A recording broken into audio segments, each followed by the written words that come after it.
അസ്സലാമു അലൈക്കും വറഹ്മത്തുള്ളാഹി വബറകാതുഹു. പ്രിയപ്പെട്ട കൂട്ടുകാരെ, 6ാം ക്ലാസ്സിലെ അഹ്കാമു തജ്വീദിലെ 9ാമത്തെ പാഠം അദ്ദർസു താസിഉ ഹാഉൽ ലമീർ 1. ഇന്നഹു കാന തവ്വാബ അസ്റാ ബിഅബ്ദിഹി ലൈലൻ ഫസനുയസ്റുഹു ലിൽ യുസ്റാ ഫഅസർന ബിഹി നഖഅ ഫവസത്ന ബിഹി ജംഅ. മുകളിലുള്ള ആയത്തുകളിലെ ഹാഉൽ ലമീറുകൾ നോക്കൂ. അവയുടെ മുമ്പും ശേഷവും ഹർക്കത്തുണ്ടല്ലോ. ഇങ്ങനെ ഹാഉൽ ലമീറിൻ്റെ മുമ്പും ശേഷവും ഹർക്കത്തുണ്ടെങ്കിൽ ഹാഉൽ ലമീറിനെ ഒരു അലിഫിൻ്റെ ഖദർ നീട്ടി ഓതണം. ഈ ഹാവുകൾക്ക് ശേഷം മുസ്ഹഫുകളിൽ അൽ യാഉ സഗീറ, അൽ വാവു സഗീറ എന്നീ ചിഹ്നങ്ങൾ കൊടുത്തതായി കാണാം. ഈ വിധത്തിൽ ഹാഉൽ ലമീറിന് ശേഷമുള്ള അക്ഷരം ഹംസയാണെങ്കിൽ അവിടെ അൽ മദ്ദുൽ മുൻഫസിൽ വരുന്നതാണ്. അപ്പോൾ അൽ മദ്ദുൽ മുൻഫസിലിൻ്റെ വിധി ഇവിടെയും ബാധകമാണ്.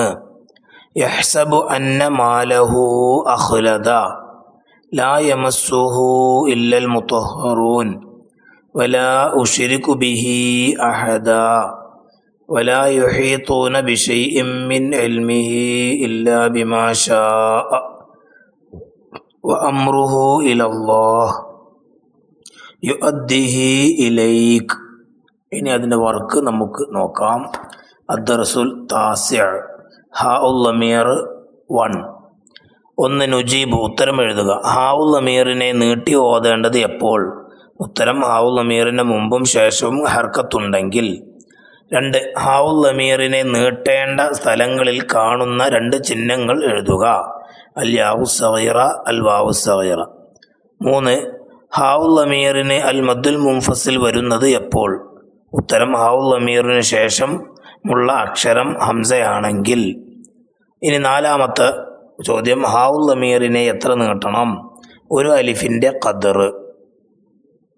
ഇനി 2ാമത്തെ വർക്ക് കാണാം. നഖറുൽ ആയാത്തിൽ ആത്തിയ വനക്തശിഫു മിൻഹാ ഹാഉൽ ലമീരി വനുബയ്യിനു അഹ്വാലഹ. ഇതിന് ശേഷം വരുന്ന ആയത്ത് ഓതി അതിലെ ഹാഉൽ ലമീറിനെ വ്യക്തമാക്കുക, അതിൻ്റെ അവസ്ഥയും വ്യക്തമാക്കുക. ഫഅമ്മാ മൻ ഊതിയ കിതാബഹു ബിയമീനിഹി ഫസൗഫ യുഹാസബു ഹിസാബൻ യസീറാ വയൻഖലിബു ഇലാ അഹ്ലിഹി മസ്റൂറാ വഅമ്മാ മൻ ഊതിയ കിതാബഹു വറാഅ ളഹ്രിഹി ഫസൗഫ യദ്ഉ സുബൂറാ വയസ്ലാ സഈറാ ഇന്നഹു കാന ഫീ അഹ്ലിഹി മസ്റൂറാ ഇന്നഹു ളന്ന അൻ ലൻ യഹൂർ ബലാ ഇന്ന റബ്ബഹു കാന ബിഹി ബസീറാ. അവിടെ വാവുൽ സഗീറയും യാഉ സഗീറയും വന്ന ഹാവുകളെ, ലമീറിൻ്റെ ഹാവുകളെ കാണാൻ കഴിയും. അസ്സലാമു അലൈക്കും വറഹ്മത്തുള്ളാഹി വബറകാതുഹു.